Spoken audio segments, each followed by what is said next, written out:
Jornal Um Pé aqui, estamos mais uma vez com o Tafarel nesse nosso reencontro, né? E vai polemizar.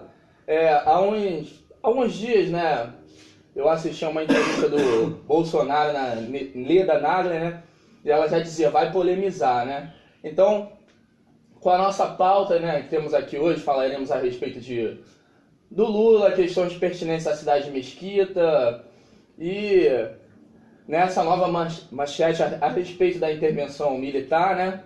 Então, vamos lá, vamos tentar, né, dar um início a isso. Tafarel, talvez o cenário político esteja desgastado, mas o pensamento e a crítica política nunca estiveram tão em alta. Que contribuição social você acha que teve o desfile da Escola de Samba Paraíso do Tuiuti, do Rio de Janeiro? Primeiramente eu quero parabenizar vocês novamente por esse instrumento de comunicação importante, não só para a cidade de Mesquita, mas para a região da Baixada Fluminense. Do Rio agora. E agora do estado do Rio, né? Eu vi que vocês foram lá na capital. Alguns lugares. Então, na verdade, parabenizar esse instrumento de comunicação, a internet tem contribuído para isso. E a cidade de Mesquita agradece, o povo de Mesquita precisa, em especial Mesquita, que não tem meios de comunicações oficiais, né? Não tem jornal e tal. Os próprios sites daqui não discutem muito a cidade. Primeiro, dizer que eu sou mangueirense, o carnaval acabou há pouco tempo. A minha mangueira não conseguiu ter um resultado positivo, mas parabenizar a Beija-Flor, que fez um desfile bacana também, de protesto, bem como a própria Mangueira e também a Tuiuti, mas não podemos deixar de ver que a hashtag que está aí, né, bombando é a hashtag Tuiuti Campeão do Povo. Isso. Não tem como. Acho que 2018... a Beija-Flor, com todo o seu brilhantismo, com todo o seu protesto, com toda a sua avaliação, que tratou muitas consequências da corrupção, né? Ela tratou muitas consequências. Qual é a consequência do desleixo político? Bandidagem, marginalidade, corrupção gera isso. A Tuiuti tratou a causa, né? Que é o golpe que a gente ocorreu em 2016, bem como todas as suas mazelas acompanhadas.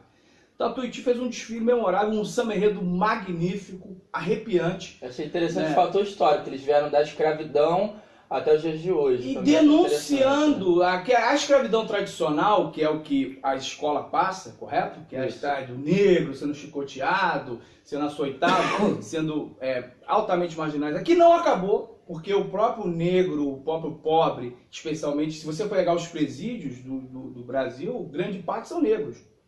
E aí ainda existem alguns loucos que são contra as cotas, né? Que falam, não, sou contra a cota, isso, aquilo. Mas é um contrassenso, porque você tem mais pessoas, né, sendo marginalizadas nos presídios públicos, que em Bangu 1, 2, 3 e 4 tem mais negro do que branco. Então há uma escravidão ainda imposta no Brasil e a Tuiuti arrebentou com isso. Foi arrepiante, um samba enredo, uma dialética, conseguiu trabalhar isso e o povo entendeu. O que nós da esquerda ficamos desde 2016 denunciando, em pouco mais de 40 minutos, eles disseram e pegou. Agora, depois do que foi anunciado ontem e hoje continua a mídia colocando na matéria o Mourão, né, que vai estar assumindo o governo do Rio de Janeiro na parte de segurança pública, com mais força como governador mesmo, né?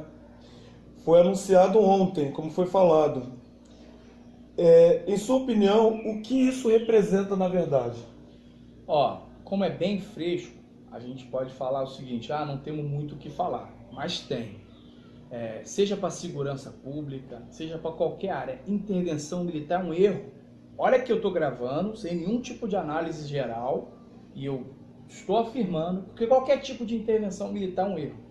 Então seria um prenúncio de quê? De um golpe militar, entre aspas, por quê? Isso a história já falava, Bertoldo Brecht falou. Primeiro a gente leva os comunistas, eu não falei nada. Levaram os operários, eu não falei nada. Agora estou me levando. A esquerda não pode de maneira nenhuma ser favorável a qualquer tipo de intervenção. Por quê? Hoje a discussão nós temos que intervir porque a criminalidade está chegando em graus dentro da elite, está chegando na Zona Sul. Porque só para você dar a intervenção. O que acontece? Aqui na Chatuba, onde a gente está, sempre teve violência. Sempre teve violência aqui. Isso há décadas. Ela vem só se instrumentalizando. Das zonas populares, sempre teve violência. Só que é o seguinte, a cocaína nem arma é feita aqui na comunidade. Não, ela chega. Ela chega aqui. Então, o Exército, que deveria controlar as nossas fronteiras com eficácia, que se é um puta sistema, se o Exército é a solução do problema, ela não podia deixar entrar armas nem droga no Brasil. Porque quem cuida da fronteira é o Exército. Então, se você não cuida da causa, é o que a gente falou lá atrás do evento do Samba Enredo, Beija-Flor e Tuiuti. Beija-Flor cuida da consequência, Tuiuti é a causa. Se você não pega e cria lógica, Exército é para soberania nacional. Quando você bota o Exército para fazer uma intervenção no Rio, que não vai ser só a lógica da criminalidade. E que se fosse só, eles não vão trabalhar na lógica dos direitos humanos, como nunca trabalharam. Quem vai ser penalizado é o morador das comunidades do estado do Rio de Janeiro. E eu não posso, como cidadão que mora, tem uma relação direta com o bairro da comunidade, achar que o filho do pobre é o meu inimigo. Por quê, pessoal? Qual é a lógica de exército? É a lógica de guerra. Você foi militar, sabe disso. O inimigo está ali. A gente não pode trabalhar que numa comunidade como a Rocinha, numa comunidade como o Complexo do Alemão, é o meu inimigo. Eu não posso trabalhar como eles sendo o meu inimigo. Sabe por quê? Porque senão eu vou ter que todos ali são meus inimigos, civis ou não. São lugares grandes, favelas grandes. Então, quando você bem, né? cria a intervenção militar e na lógica inicial que está sendo posta, e a imprensa vai trabalhar isso de forma positiva, finalmente estão os militares na rua. Mas não vai ser só para o compor, porque eles não vão trabalhar na lógica do policiamento ostensivo, eles vão trabalhar em outras lógicas. Perfeito.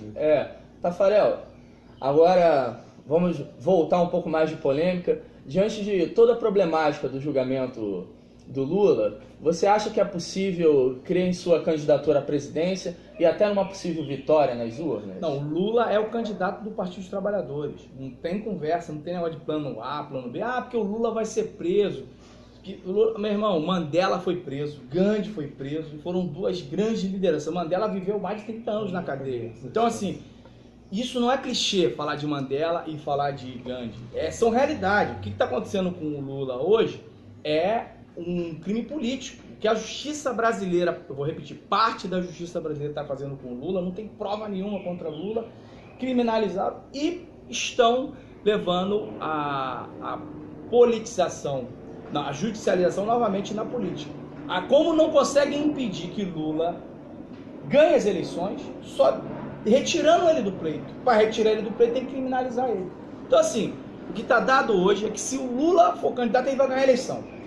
Independente dessas mazelas que estão acontecendo no Brasil, que são, na verdade, até com o próprio cabo eleitoral para o PT, porque o governo Temer tem mais de 70% de rejeição, né, direta, né, e só tem 3% de aceitação. Eu também quero encontrar esses 3%, pessoa, quem apoia um governo né? que não tem legitimidade, um governo que tira direitos, um governo que acaba com tudo aquilo que foi criado na lógica social. Então, assim, o Temer...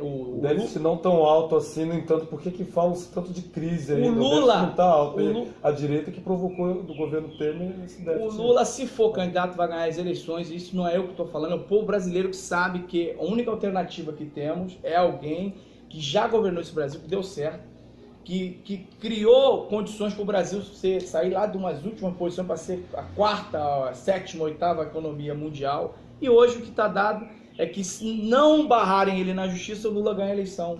E por isso, o Lula está sendo condenado e está sendo criminalizado por estar liderando as pesquisas. Se o Lula está em quarto, quinto, o processo não dele haveria uma preocupação. Não ia ter. Então não ia ter preocupação. Não tem plano A, não tem plano B, não tem plano B, não tem plano C, não tem... É Lula.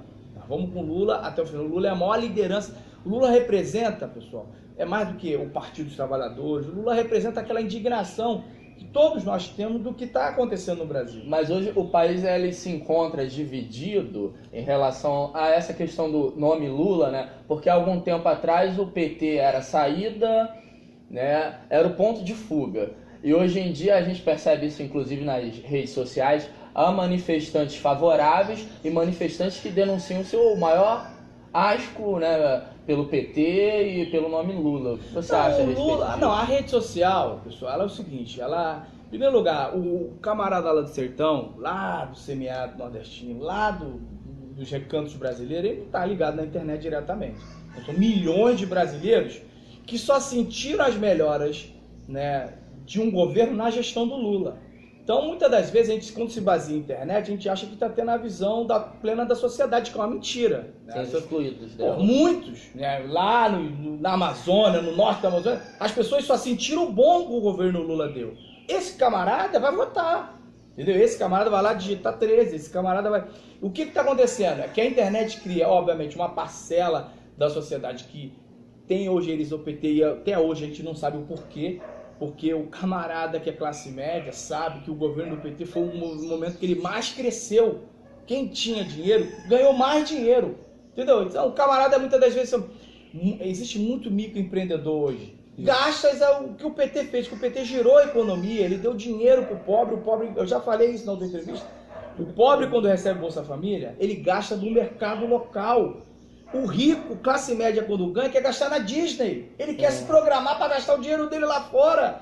Quem gira a economia é o pobre no Brasil. Não é o milionário, não é o trilionário. Eles gastam dinheiro em Miami, em Boca Raton, entendeu? Tipo assim, o cara que quer... E essa visão da classe média brasileira egoísta, de quando vê o pobre se adiantar, criminalizar, e o Lula foi isso. Então, com relação a essa visão dividida, não é dividida. O Lula ganha as eleições. O Lula tem mais de 50% do povo que vai votar nele. E algumas pessoas que foram, e aí a gente pode dizer, que foram enganadas, e a gente falou sobre a Tuiuti, que foram enganadas, porque a mídia criou uma lógica nefasta com relação ao PT. Pô, se todo